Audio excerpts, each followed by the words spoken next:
파이어플라이는 단순히 로켓을 시험한 것이 아니라 시장의 신뢰라는 중력을 시험한 것이었습니다. 2025년 9월 30일 텍사스 시더파크의 발사 시험장에서 알파 플라이트 7호가 정적 연소 도중 폭발했습니다. 불길이 하늘을 가르며 치솟았고 불과 몇 초 만에 회사의 서사가 성공해서 생존으로 바뀌었습니다.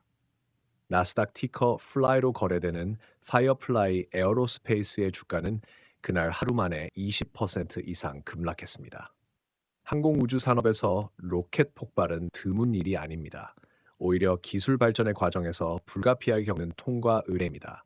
다만 보통 이런 사고는 상장 전 언론이나 투자자의 시선이 닿지 않는 비공개 시험 단계에서 일어납니다. 그러나 파이어플라이의 폭발은 달랐습니다. 상장 후 불과 8주 만의 일이었고 모든 시선이 집중된 공개 부대에서 일어난 사건이었습니다. 그래서 이번 폭발은 단순한 기술 실패가 아니라 시장이 이 기업을 얼마나 믿을 수 있는가를 시험한 심리적 충격이었습니다.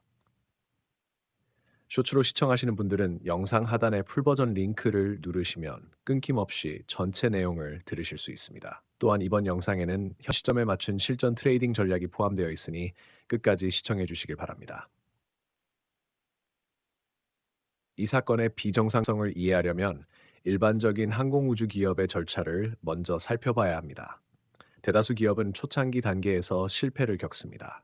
이는 설계나 엔진 구조의 결함을 조기에 발견하기 위한 필수 과정이기 때문입니다. 그러나 파이어플라이는 이 과정을 이미 상장 이후에 겪은 것입니다.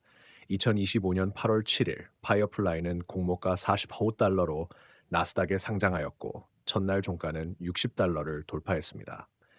시장은 이 회사를 차세대 뉴스페이스 산업의 주자로 보았습니다. 엔진부터 발사체 조립까지 모든 공정을 자체적으로 수행하는 수직 통합 구조, 마치 초창기 스페이스X와 비슷한 모델이었습니다. 그러나 알파의 폭발은 이 모든 신화를 무너뜨렸습니다.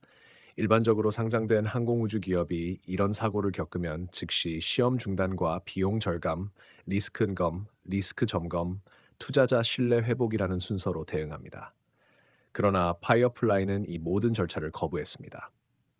폭발 닷새 뒤인 10월 5일 파이어플라이는 뉴저지의 국방 분석 소프트웨어 기업 사이텍을 약 8억 5천만 달러에 인수한다고 발표했습니다. 그중 3억 달러는 현금, 나머지는 자사 주식으로 지불했습니다. 항공우주 기업이 큰 기술 실패 직후 M&A를 단행하는 일은 거의 없습니다. 대부분의 기업은 자금을 보존하고 손실을 통제하는 방식을 선택합니다. 하지만 파이어플라이는 오히려 확장을 택했습니다. 이는 단순한 공격적 경영이 아니라 의도된 신호였습니다. 우리는 로켓만 쏘는 회사가 아니다. 미국의 안보 시스템 일부가 될 것이다. 이 메시지를 시장에 던진 것입니다. 사이텍 인수로 파이어플라이는 본질적으로 새로운 기업으로 바뀌었습니다. 사이텍은 미사일 추적, 궤도 감시, 정보 융합 등 고급 국방 소프트웨어를 개발하던 회사였습니다. 이런 기술은 보통 대형 방산업체만이 보유합니다. 즉, 파이어플라이는 단순한 우주 발사 기업이 아니라 방위 산업의 한 축으로 진입한 것입니다.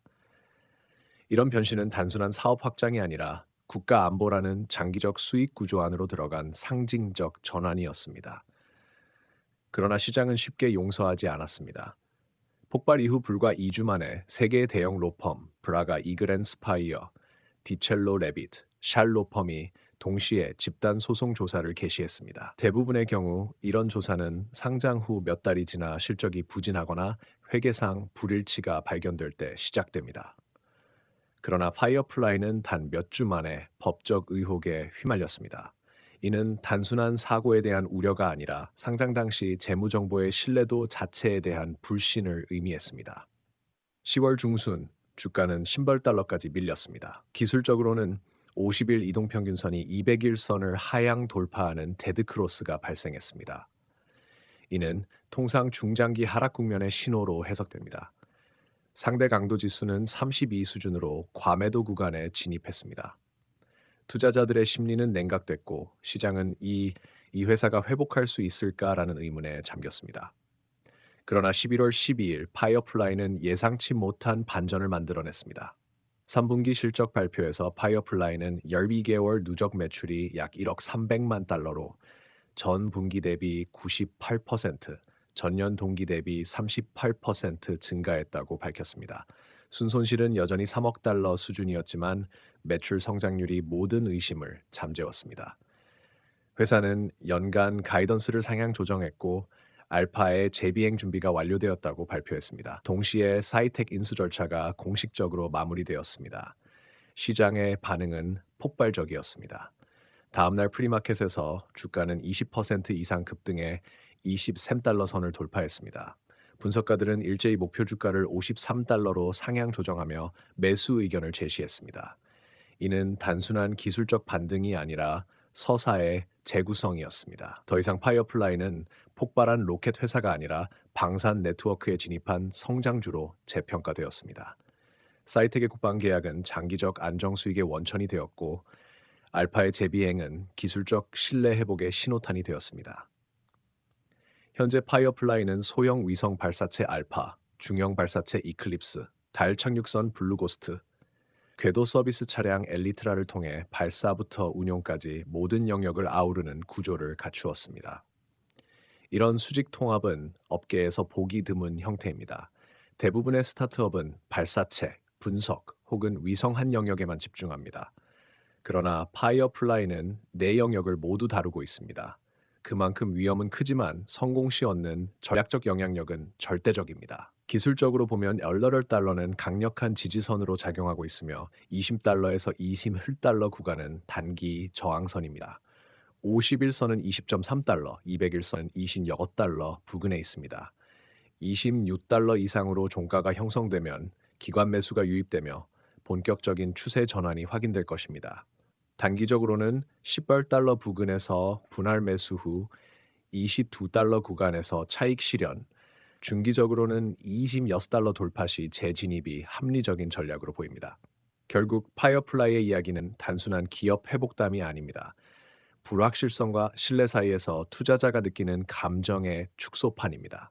로켓은 폭발했지만 회사는 살아남았습니다. 그리고 생존을 발판으로 재정의에 성공했습니다. 그것이 파이어플라이가 오늘날 시장에서 갖는 진짜 의미입니다.